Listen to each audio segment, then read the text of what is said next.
อ้สาวน้อยสบายดีลูกไปดิบ่บ่เป็นบ่บุญนี่บ่ได้เว้านำดอกพี่หน่อยเนาะไปดินี่ได้บ่ได้พ้อกันแต่โดนสบายดีโดยสบายดี FC เบิดสุผู้ทุกคนเด้อพี่น้องเด้อเนาะเปิดคลิปเปิดภาพมาตอนค่ำๆแน่พี่น้อยเนาะแวะเวียนเข้ามา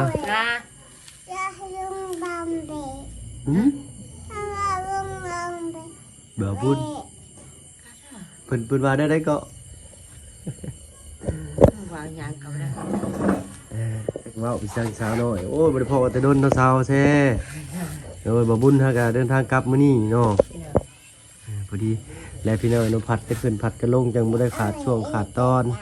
มันเป็นจังไดอยากมาถามเรื่องทางสาวอันนี่นะแม่น้องเอิงเพิ่นบ่สาวอ่อนเพิ่นย้ายมาอยู่แต่ดนแล้วบ่แม่น้องเอิงนี่ฮะแม่น้องเอิงเพิ่นย้ายมาอยู่แต่ดนแล้วบ่เด้อกะเฮิงแล้วกะเฮิงนี่ยังบ่ได้ฮอดเดือนเฮิงแล้วกะเฮิงยังบ่ได้ฮอดเดือนแต่กะเฮิงอยู่เนาะเหนื่อยฮอดได้3-4 อาทิตย์โอ้4 อาทิตย์เกือบเดือนเลยได้นี่4 อาทิตย์นี่เกือบเดือนเลยได้น่าจะ3เนาะพากันกินข้าวกินน้ำได้บ่กินแล้วได้พี่ชายกินข้าวเด้เนาะก็กินน้ำไม้นี่แหละกินอะบังคือเก่าใช้สาวน้อยกินอะบังผิวขาวออร่าพี่น้องเอ้ยเนาะล่ะต่อสาระเอ้ยมื้อนี้แต่ว่าผมมีขนมมาฝากช่ำมาฮอดค่ำโพดพี่น้อยเนาะรถกะติดพี่น้อยเนาะก็เลยพานี่กับลูกเอานี่ก็เป็นเวลาทุ่ม1สิเข้า2 ทุ่มพี่น้อยเนาะยังบ่ทันได้กลับห้องกลับฮู้อยู่เนาะเพิ่นเป็นอะไรเพิ่นขยายออกมาจากพี่สาวมันเฮาก็บ่ฮู้คือกันกลับไปเล่นน้ำเพิ่นอยู่บ่ได้ไปเล่นน้ำเพิ่นบ่ก็ไปเล่นอยู่กับไม่ได้ว่าวได้ถามเราไปเล่นซื่อบ่ได้ถามเพิ่นว่าเป็นหยังเนาะเป็นเรื่องส่วนตัวเพิ่นเขาไม่ได้ถามมันกับครัวไปครัวมันแบบนี้เนยแม่นเลยนะแต่ว่าเพิ่นไผได้มาเฮ็ดกระต๊อบไปเพิ่นนี่กระต๊อบเป็นไผมาเฮ็ดให้เรานี่น้องเล่าพี่เพิ่นนี่มีน้องน้องเล่าอันนั้นคือน้องเพิ่นบ่น้องลาเด้อน้องลาเอาผัวเพิ่นก็มาอยู่นี่บ่อยู่จักคนตอนนี้จะอยู่จักคนอยู่เฮือนนี่แม่น3คือกัน3คือเก่าผู้ไปลานไปใช้แล้วไปอยู่นำเพิ่นคือว่าเพิ่นเอาผัวแล้วบ่เอาผัวแล้วหาป่าอยู่น้ำอายเฮาตอนนั้นคือว่าไปหากันแซวๆอยู่ไปอยู่นำผู้บ่าวเนาะไปอยู่นำผัวพี่น้อยเนาะตื่นได้ค่อยกับพี่น้อยเนาะอายุก็หลายเติบเลยพาเราบ่เห็นศาลาน้อยให้ลุงจับแน่จับมือในบาทนึงไปแล้วจับได้บ่นี่ชาวการได้คือจับแน่ยิ้มแต่โดนเนี่ยพี่น้อยเนาะบ่ได้เข้ามาหาน้องศาลาเพิ่นเว้าเป็นแล้วบาดนี้เนาะเป็นเขาเฮียนนะบ่นี่ย่างมื้อนี้แล้วว่าบ่บุญเบิดมือเลยเนาะเอาก็เมื่อแต่หาน้ำไม้เนยดีเจออายบุญอยากมื้อนี้ก็หาพาน้ำไม้เอาล่ะบ่ได้ใส่เบื่อเพิ่นคือว่ามีคนมาหาบ่บ่บุญแหละบ่บุญเพิ่นพามาเป็นได้เห็นเพิ่นครั้งแรกเนาะมีแต่หัวเรานี่เนาะโอ้ยเนาะจังซี่ได้พี่น้องนึงแต่ต้นจนจบเลยสาวแซ่แม่น้องศาลามาเลยเขาไปร้อยอยู่เนาะมากินข้าวดิมากินข้าวทรงผมไปตัดให้เนี่ยก็ตัดเองบ่โอ้ได้ทรงงามแท้เบิ่งลูกวินาหน้าเบิ่งอยู่ห่ะศาลาเอ้ยสาวน้อยประจำบ้านสะแล้วอยากกินข้าวเลยถ้าบอกเจ้ากินข้าวหรือเปล่ากินข้าวบ่ลูกโอ้ยเนาะ เอ้าถ่ายกินพร้อมลูกเงินบุแหละเนาะขอบใจหลายๆมื้อหน้าสิเอาขนมมาฝากเด้อไปสลาเด้อ บ่มีเวีย ฮะ มีห้านกินบ่มีระเบีย บ่มีระเบียเนาะ กินข้าวเงินหาบ่มีระเบีย บ่มีระเบียนี่แม่คงกินเนาะสลาถ้าอยากเจ้ามักกินขนมหยังมักกินนมบ่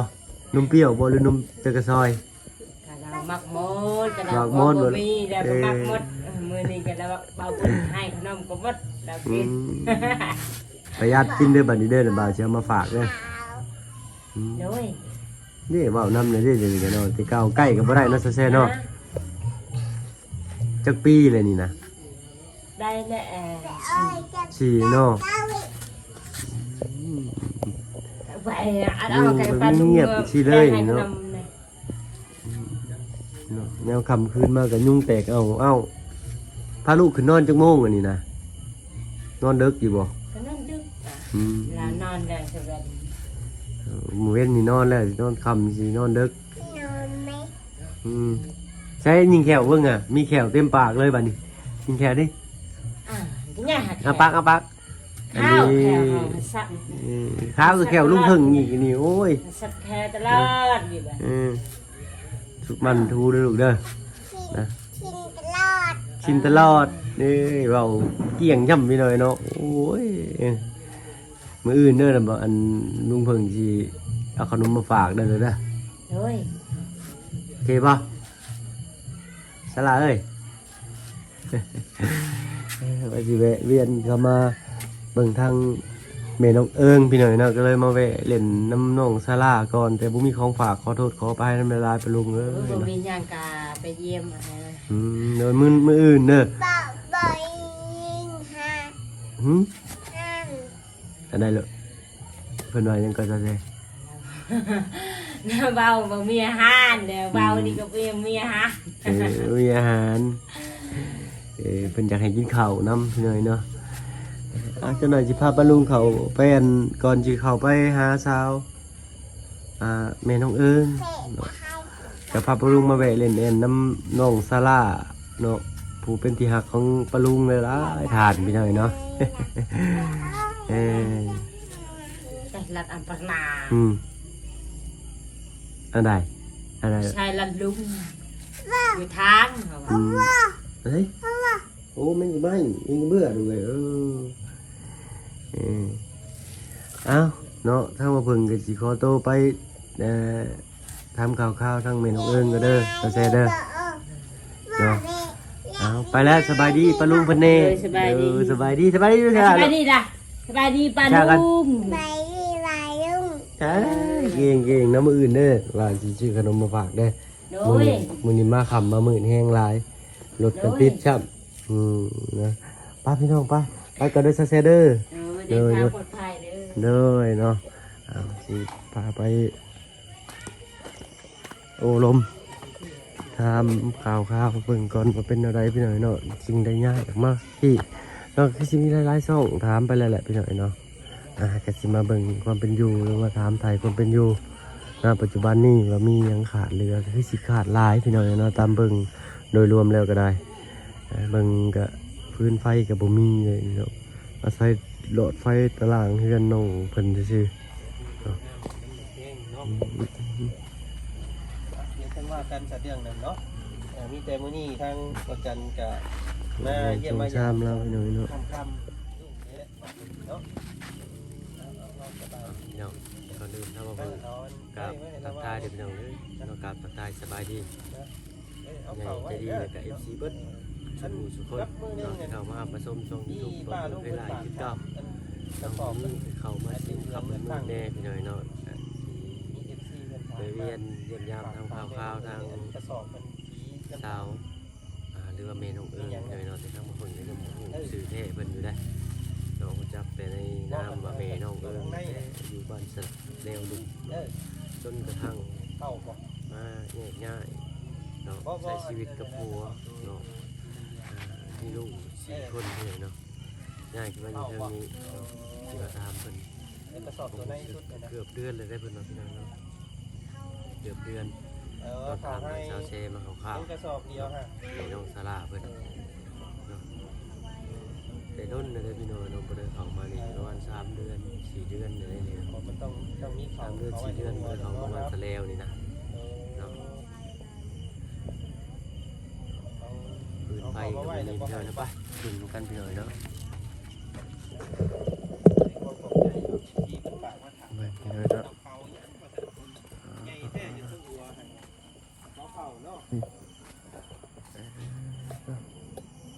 ทางน้องประเทศไทยเป็นผ้า โอเคบ๊ายบายทุกบ๊ายบายแล้วมันดีได้เลยนะ ปุ๋ยโอ่งชวนซ้ำพี่น้องเฮ็ดอยู่กินอยู่นี่เวลาฝนตกฟ้าลงมานี่ก็พากันนั่นครบแลนจะได้เนาะ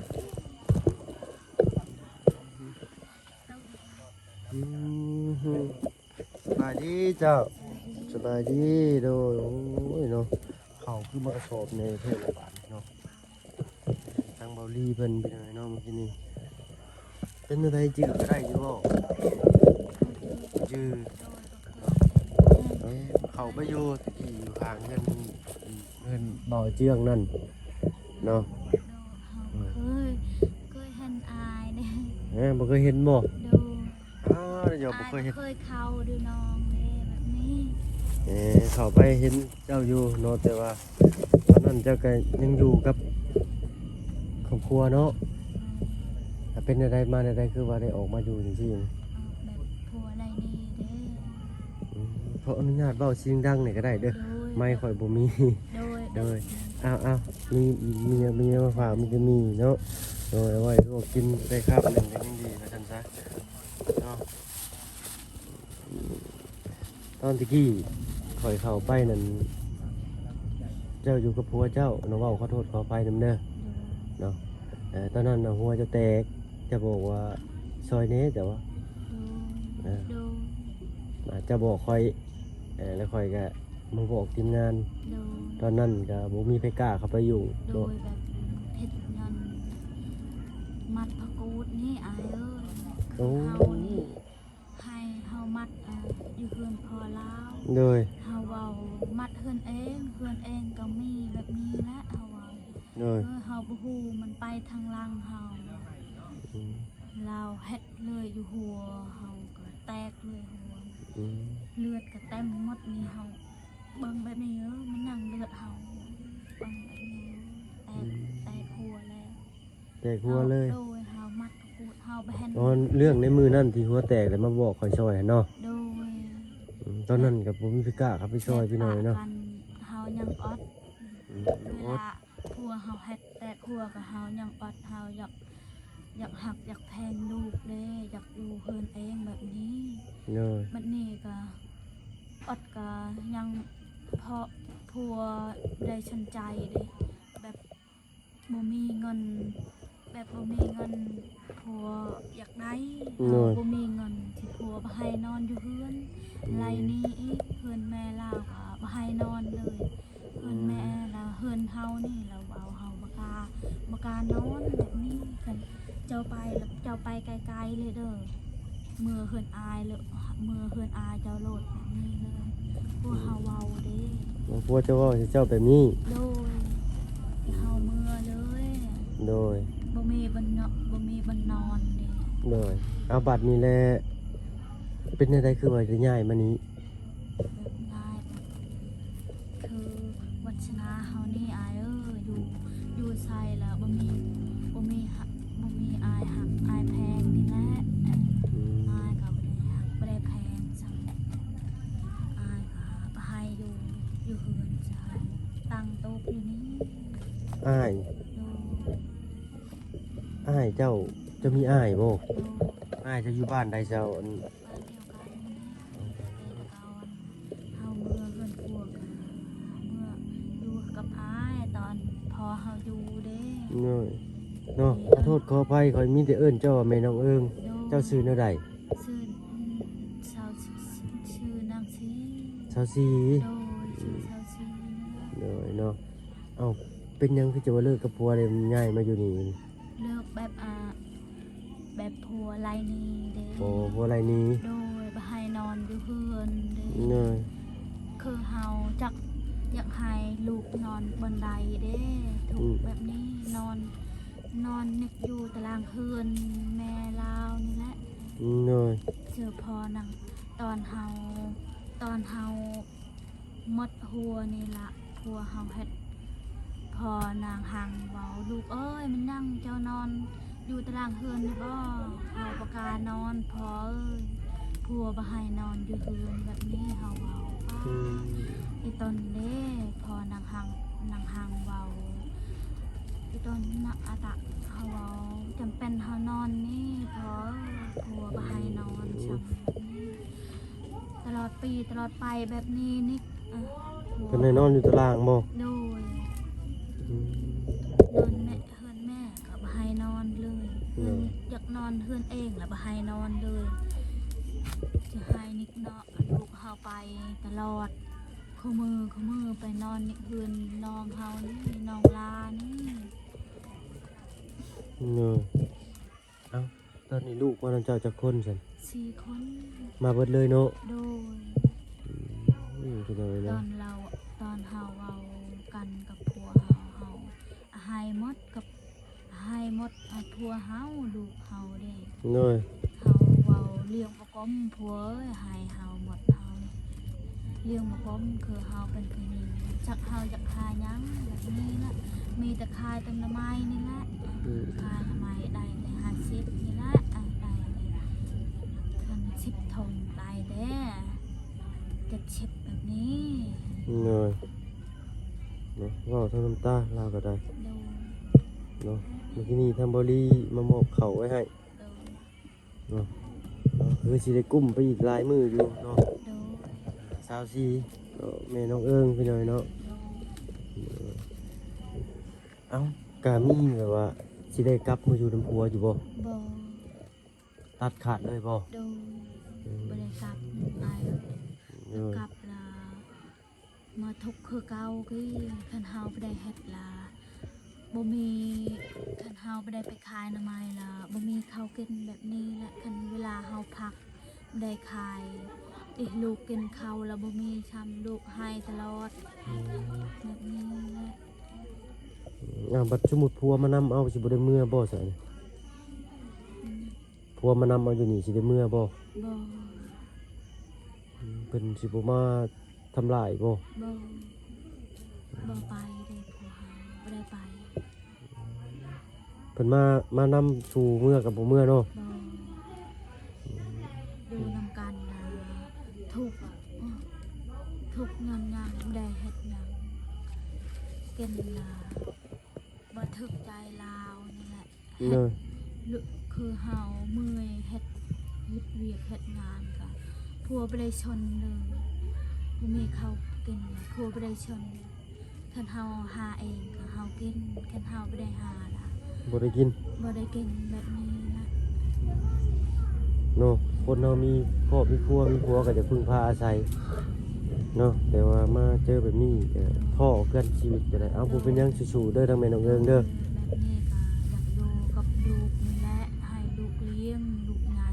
เนาะ ให้น้องเอิงเลี้ยงให้เท่าทั้งเลี้ยงเฮานี้ยายแต่ปีกอบปีนานี่ เนาะเนาะเอาหล่าจือเด้อใหญ่มาเด้อเพิ่นแยงแม่เด้อเจ้าเด้อเอาสู้ๆเนาะแม่น้องเอิงเด้อเนาะทางว่าเพิ่นก็มีแต่เป็นกำลังใจให้ สู้ๆเอามื้อหน้ามื้อในสิแวะเวียนมาเยี่ยมมายามใหม่เด้อเอาสวัสดีป้าลุงแน่เด้อเนาะเอาสู้ๆเด้อ บ่าวยังเจ้าเด้อหาอยากขอบคุณ เด้อเนาะ ให้ดีๆมีแฮงเด้อ สาธุเนาะ คนใครอย่าให้มีเด้อ เนาะ ให้เทวดาหักแพงตลอดปีและตลอดไปหมดครอบครัวอายเด้อ เนาะ ไปหลอดปลอดภัย สาธุเนาะเอาเนาะเดี๋ยวดีใจเอ้าข่อยว่ามาก็ เอาคนอายเอาคนเฮาได้ เนาะเนาะไปก่อนเถอะแม่น้องเอิงเนาะเนาะมื้อหน้ามื้อในสิแวะเวียนมาใหม่พาพี่น้องไปเนาะออกมาน้ำตาซึมเราแห่งคนน้ำตาตื่นอยู่ครับเอ้าเขาก็ซอยยังเพิ่นบ่ได้หลายพี่น้องเนาะก็ซอยเป็นกำลังอกกำลังใจซอย เป็นกระบอกเสียงให้เพิ่นเนาะเผื่อมีผู้หลักผู้ใหญ่อยากจะช่วยเพิ่นในรูปแบบใดก็ติดต่อทางทีมงานเอามาได้เด้อพี่น้องเนาะสำหรับที่นี่อยู่ดีเองมาถึง4 คนเอาละพี่น้องสบายดีจ้า